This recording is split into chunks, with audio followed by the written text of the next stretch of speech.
Matthew 25, let's start in verse 14, and we'll just see how far we'll read, but I want to be brief tonight. Matthew 25, 14.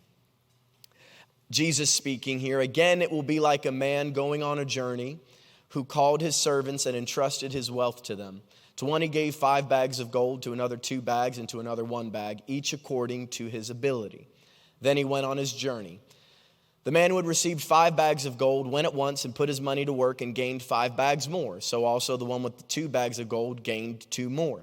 But the man who had received 1 bag went off, dug a hole in the ground, and hid his master's money. After a long time, love that, we're going to come back to, after a long time, the master of those servants returned and settled accounts with them. The man who had received 5 bags of gold brought the other 5. Master, he said, you entrusted me with 5 bags of gold. See, I've gained 5 more. His master replied, well done, good and faithful servant. How many of y'all want to hear that statement one day? Well done, good and faithful servant. You've been faithful with a few things. I'll put you in charge of many things. Come share in your master's happiness. Man who had 2 bags of gold came, said the same thing. Entrusted with 2 bags of gold, I've gained 2 more. His master replied, well done, good and faithful servant. Come and share your master's happiness. Verse 24. Then the man who had received 1 bag of gold came and said, Master, I knew you were a hard man, harvesting where you've not sown, gathering where you've not scattered seed. So I was afraid and went out and hid your gold in the ground. See, here is what belongs to you. Just return the 1 bag. His master replied, you wicked, lazy servant. So you knew that I harvest where I've not sown and gather where I've not scattered seeds. Well, then you should have just put the money on deposit with the bankers so that when I returned, I would have received it back with interest. So take the bag of gold from him and give it to the one who has 10 bags. For whoever has will be given more. They'll have an abundance. Whoever does not have, even what they do have, will be taken away from them. I was watching this press conference not that long ago of maybe you're now, any Texans fans in the room? Any Texans fans? Good, that's a good thing, but it's okay. Hooday, come on, let me get a hooday. Y'all better say it with a little more enthusiasm. We did get a win last night, come on. Thank you. Thank you. R.I.P. Joe Burrow's wrist, but we'll see him in 2024. Here we go.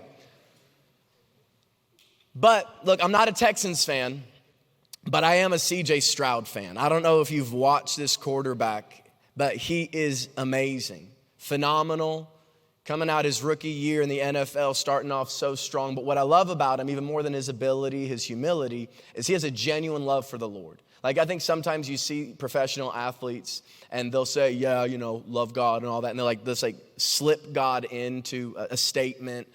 But I've watched time and time again all these press conferences and post-game interviews that C.J. Stroud does. And he is on fire for the Lord. I just love how bold he is. He said a couple times that, you know, football's only a short period of my life, but I'm going to be a believer all my life. So of course I would use this platform to talk about Jesus. And I just love that enthusiasm.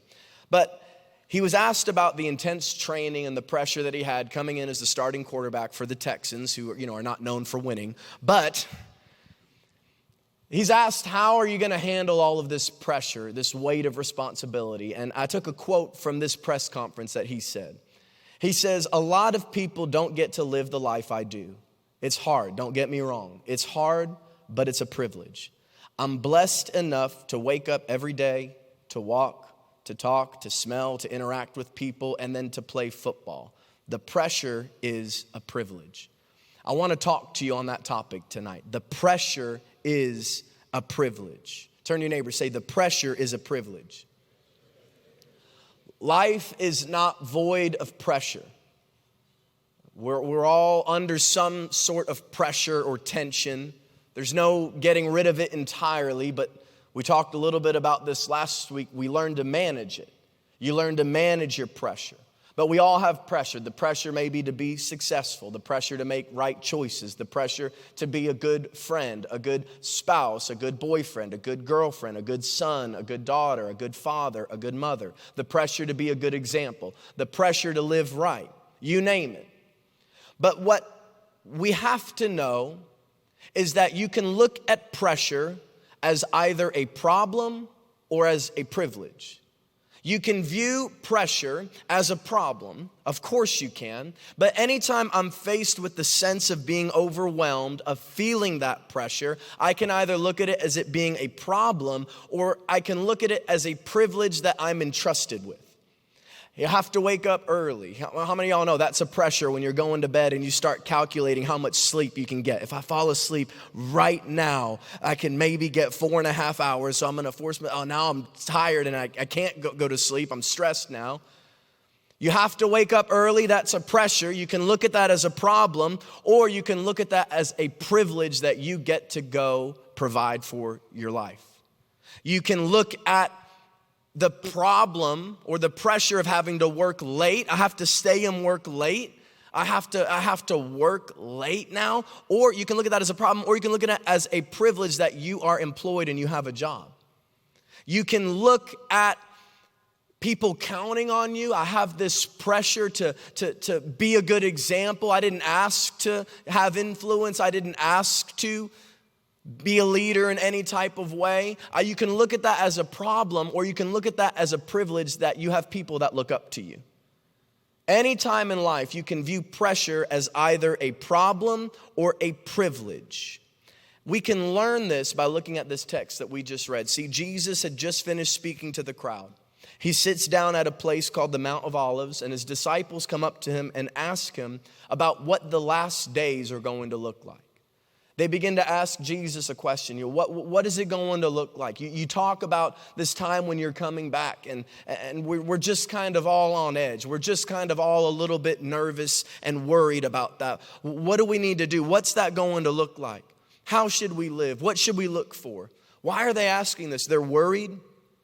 They're fearful. They're concerned. They're anxious. They're feeling the pressure of life, of everything that they got going on around them. It doesn't take long to look around at the world that we live in right now and feel some sort of pressure or worry or stress.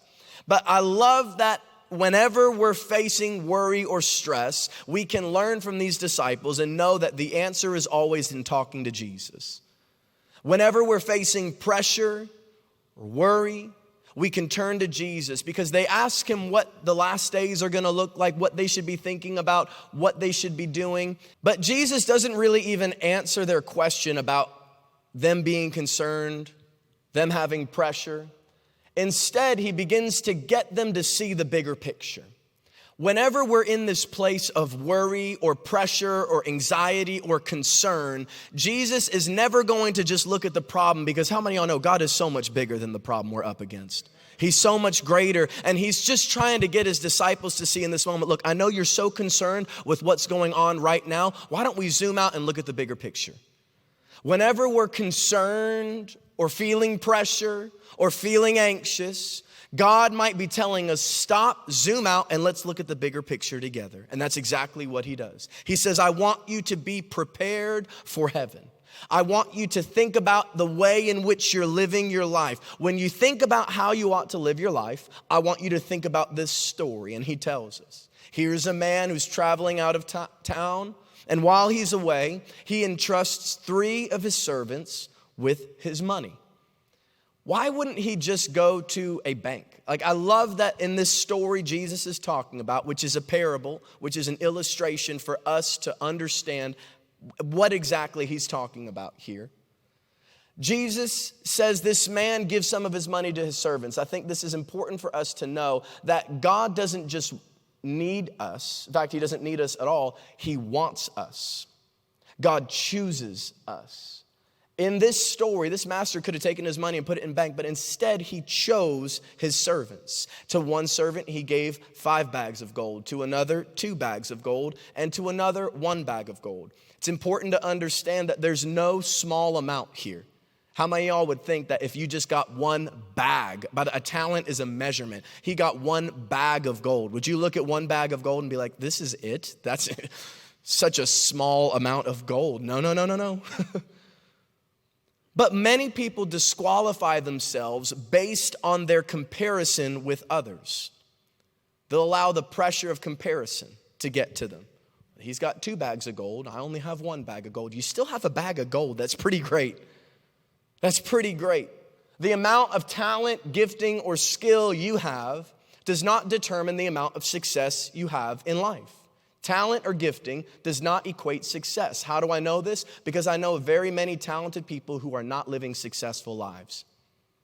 There are a lot of people who God has gifted and graced with talent, but they're living unsuccessfully. And in this story, the master gives to each person according to their ability. Meaning each of us has specific abilities, specific giftings, specific talents. You will not find me on a basketball court. That is not my gifting. You will not find me breaking out into song up here. That is not my gifting. God, if it is in your will though, however. All right, I didn't hear anything. But each of us, you have gifting. But I think so often we can spend our time comparing that we forget to celebrate the uniqueness that God has already bestowed upon us. I think back to my own insecurities, the own pressure of insecurity I felt growing up. I didn't feel like I could amount to anything. Couldn't sing, couldn't play instruments. Always somebody was more athletic than me, more gifted. My friends, I felt, were more talented than I was. I felt like I didn't have much to offer. But what God began to show me is I had unique giftings. I had talents. And the moment I stopped getting my eyes so focused on other people, what they had and what I didn't have, is when God began to grow in me gifting that I didn't even know that I had. Everybody's different. Your story is not your friend's. It's unique to you. And God will give to you uniquely what is specific to you, and He will use it in a way that can only be used by you. There's no one like you. So stop trying to fit in with everybody else around you, because the more you fit in, the more you forget to realize that you were actually designed to stand out. There is something unique about you. God's given you that talent. Doesn't matter what kind of background you have, or what experience you have, what talent or what gifting you have, God will use you as you are to accomplish His work. God will use you as you are to accomplish His work. See, people use people to get work done, but God actually uses work to get people done. God will use the work in your life to accomplish a greater work in you. There's only one you, and God made you with a unique purpose that only you can fulfill. God, after all, is the giver of gifts. That's what we need to understand from this text, is that any good thing we have is from the Lord. But God is always far more concerned with the giver than He is with the gift. He's far more concerned with you than He is with the gift. But the pressure to use what God gave us exists, and that pressure is a privilege. Turn to your neighbor, say, the pressure is a privilege. What you do with your gift is your gift back to God. How you live your life in accordance to the unique abilities that God gave you is your gift back to Him. But there is a pressure of knowing that there's only one me. There is only one me. And the pressure of using what God has given me, the pressure of living a life for the King, you can view that as a problem or you can view it as a privilege. That the Creator of the universe gave you and you alone specific talents, specific influence for a great purpose. That is a pressure, but it's a privilege. So the master goes away and he comes back after a certain amount of time and he takes account of what each of his servants have done. He asks what they've done with it. The first one doubles it. The second one doubles it. But the third one simply just returns back what was given to him. He buried it. There was a reason that the first two servants were successful and that the third was not. I believe that the third servant saw his pressure as being trusted as a problem. And because he saw that as a problem, something to avoid, what he does is he goes and he buries it. He kind of puts it out of sight, out of mind. He avoided the problem. And if you avoid the problem long enough, that problem's going to come back and it's going to get you. You can't avoid the problem and it go away. Because if you avoid the pressure long enough, it's like cooking with a pressure cooker. You leave that in there long enough, that top's flying off at some point. But if you can view the pressure as a privilege, the first two saw this pressure as an opportunity to live for their master. And their reward was in the end being given even more than they were given initially. And what did it say? Sharing in the master's happiness. That's the kind of life I want to live for. I don't know about you, but I eventually want to hear that well done, good and faithful servant. I eventually want to share in the happiness. I eventually want to share in the joy of the Lord, that our Father in heaven's preparing a place of paradise for us. I want to share in that reward. So what I've learned is that there's three real points that we can learn from these two wise servants as to how we can live a life that's rewarding. And I want to look at these points very briefly. Number one, they did their work promptly. This is a couple of the attributes that I noted from these two wise servants. They did their work promptly. The moment their master gives them instruction, he leaves and they get to work. The moment he says, here's this gifting, here's this talent, the moment he leaves, they immediately obey and go to work. First time obedience is obedience. Obedience on your own timeline is disobedience. See, I believe that what they understood is that when their master gave them an instruction, they were to right then and there, in that moment, turn and obey. There is an order to obedience. I think about it like this. We just got Gio like one of his Christmas presents. It's a big playhouse. And we just now entered into the stage of parenting where you just build things for hours on end. That's all we do. And we got this playhouse, and of course it's in a million pieces. So we're putting it together, and Savannah, God love her, she likes to just look at the fun sections of when you assemble something and then not just follow the instructions in order, but she just likes to jump to the fun parts and starts building it like on step 8. And I'm like, babe, I love you, but can we just start with step 1, like please, because we're going to get into this. She's like, no, it's fine. I want to build, there's like this bust part. It looks really cool. I'm like, I understand that, but that's step 8. Like we'll get there. There's an order to it. And of course, she started building it, and it was wrong. It was wrong. I told her. But we had to go back and redo some stuff, and it took a lot longer than we initially got it. We eventually got it all put together, and it's amazing. But I say all that to say there's a particular order, because somebody somewhere set a list of instructions and a particular order for which things were supposed to go in order for a successful outcome. Well, so it is with our lives. God has ordered our steps, and he has given us instructions and commands, and there is an order to our obedience that eventually, if we can follow in step with God's instructions, we can live a rewarding life. God cares about your obedience. Your obedience matters. In fact, your obedience to following what God says matters so much. I want you to hear what 1 Samuel 15, verse 22 says. Samuel replied, "Does the Lord delight in burnt offerings and sacrifices as much as in obeying the Lord?" Watch this. To obey is better than sacrifice. God is far more concerned with your obedience than he is your sacrifice.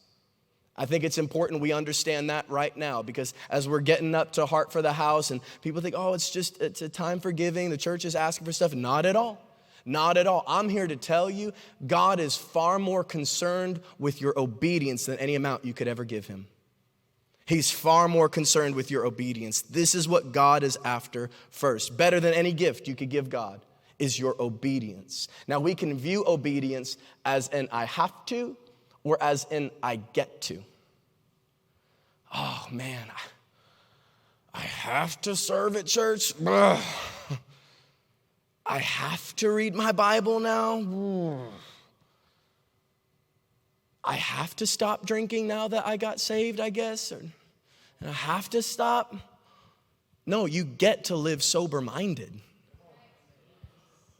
Oh, I have to give? No, you get to have the blessings of heaven, the floodgates of heaven opened up over your life. I have to serve? No, you get to pour out so God pours into you. I have to read my Bible? No, you get the word of life imparted into your soul. Do you have to? Or do you get to? Because if you approach obedience with an I have to, I can tell you it's not really obedience at all.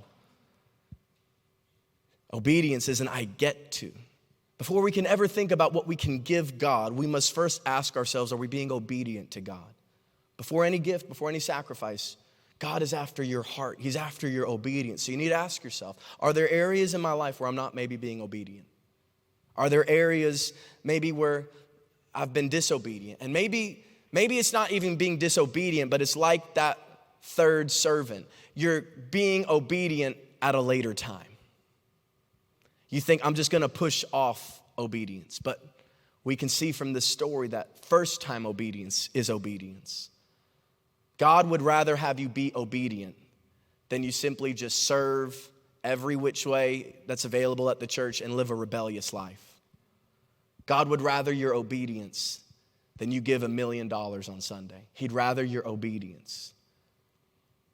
Our obedience should always be first priority. Before I ever use my gift, before I ever worry about what I'll accomplish, God, my first gift is my obedience to you. So I love that they were obedient. Another attribute that stuck out is these first two servants, they did their work with perseverance. They did their work with perseverance. They take what's given to them, 5 bags of gold, 2 bags of gold, and they double it. I don't know if you know anything about investment, but to take an amount of money and double it, that's some pretty intense work. That's no small task. Look, nobody is immune to the pressure of wanting to give up. I don't know the details. I don't know the specifics. But I know that these two servants would have had to endure strenuous hours, would have had to labor and work hard and have to answer questions like, is this really going to be worth it? Do I really have what it takes? Oh, this is risky. I don't know if I can do this. They would have faced wanting to quit. They would have faced wanting to give up. And nobody's immune from that pressure of feeling like a failure, of wanting to give up. But in the face of uncertainty and even questioning how they were going to do it, there was something about these men that they persevered. They had perseverance. You and I are going to encounter painful moments in our life. And when you encounter pain, my question is, will you still persevere for Jesus then? Will we persevere then when we go through pain, when we go through the feelings of uncertainty, when we go through wanting to quit and wanting to give up? I'm reminded of Hebrews 12, verse 1 through 3. Therefore, we're surrounded by a great cloud of witnesses. Did you know that all of heaven is watching you? All of heaven is cheering you on. All of heaven is watching you. And what are they watching? They're watching us run with perseverance the race marked out for us, fixing our eyes on Jesus, the pioneer and perfecter of our faith. Watch this. For the joy set before Jesus, he endured the cross. It was joy in his eyesight that he endured the cross, scorning its shame, and he sat down at the right hand of the throne of God. We are to consider him who endured such opposition from sinners so that we will not grow weary and lose heart. What's the author of Hebrews telling us here? That when Jesus went through the pain of the cross, when he went through the brutality, when he went through the beating, when he went through the torture, when he went through the mocking, when he went through the betrayal, when he went through the nails, when he went through the crown of thorns, when he went through facing death, all the weight of sin, hell, and death in the grave, when he went through that, it was the joy that you and I might one day say yes to a relationship with Jesus, that he endured it all. And when we're facing pain in our life, when we're facing uncertainty, when we're facing fear, we are to consider the great sacrifice of Jesus. When we're faced with opposition, when we're faced with wanting to give up, we're to think of Jesus. In the same way, when we think about Jesus, we realize that the pain we are experiencing right now will be worth it if we don't quit, if we don't give up. What does Paul say in Romans 8:18? I consider that our present sufferings are not worth comparing. You can't even compare what you're currently going through to the glory that will be revealed in your life, either this side of heaven or the next. I can either look at the pain of my life right now and let that compel me to give up, or I can't even compare that which I cannot see, the glory and the reward on the other side of endurance if I don't give up. And that's the key. Look at what Jesus lays out. You can either think about right now, or you could imagine just how great life could be. You can't even compare it. You can't even compare the two. Your current situation and the reward that awaits you on the other side of persevering. When we're faced with pain, that's the place we need to go in our lives. Is I know this is painful right now, but what's the best possible situation I could imagine? Paul says that imagination falls short compared to the reward that's on the other side of endurance. That's what we set our eyes on. That's what we set our hope on. I can either look at the pain of being single right now, or I can choose the reward on the other side. Because there's pain either way. You can either choose the pain of being single, or you can deal with the pain of choosing the wrong person. You can either choose the pain of staying home and saving, or you can choose the pain of living in perpetual poverty. You can choose the pain of living for Jesus and maybe feeling like an outcast, or you can choose the pain of living far from Him. You can choose the pain of walking through loss and trauma and hurt, and it's difficult, or you can choose the pain of battling an addiction. There's pain either way. But when we're faced with pressure, we need to view it as a privilege. We need to view it that our present pressure cannot compare with what God has for us. So what I love about these two men, they didn't quit. So my encouragement to you is the same. If you're faced with a difficult situation, don't quit. Don't give up. Keep running. Keep trusting. When you have no reason to keep throwing your hands up in the air and worshiping, keep worshiping. When you got no reason to open your Bible, you got no reason to open your mouth and pray, keep praying, keep reading, keep tithing, stay humble, stay pure. And if we can endure, Jesus tells us our reward isn't worth comparing. And what I love lastly about these two men is that they were ready to give an account to their master. They were ready to give an account. They obeyed immediately. They persevered for a long time. The Bible says that this master went away for a long time. We don't know how long, but he went away for a long time. They endured and went through difficulty, not knowing the timeline at which they would have to endure that. And all the while they did that, they were ready to give an account for when their master came back. It's interesting there was a delay on when the master would return. See, the long delay, I think, would have tempted them to think he wasn't coming back at all. The long delay might have even tempted them to think they wouldn't have to give an account for how they'd been living and what they did with the master's gifts that he gave them. And I think a lot of people live their life this way. They live their life with little concern to the fact that they'll stand before Jesus one day. Because the fact of the matter is we will stand before Jesus. People live, I see it all the time, with little regard to the fact that Jesus is coming back. We're either going to go to meet him or he's coming back for us. One thing that is sure, we will stand before him. We can't allow this delay between where we are now and meeting him again eventually to think we can just live however we want without consequence.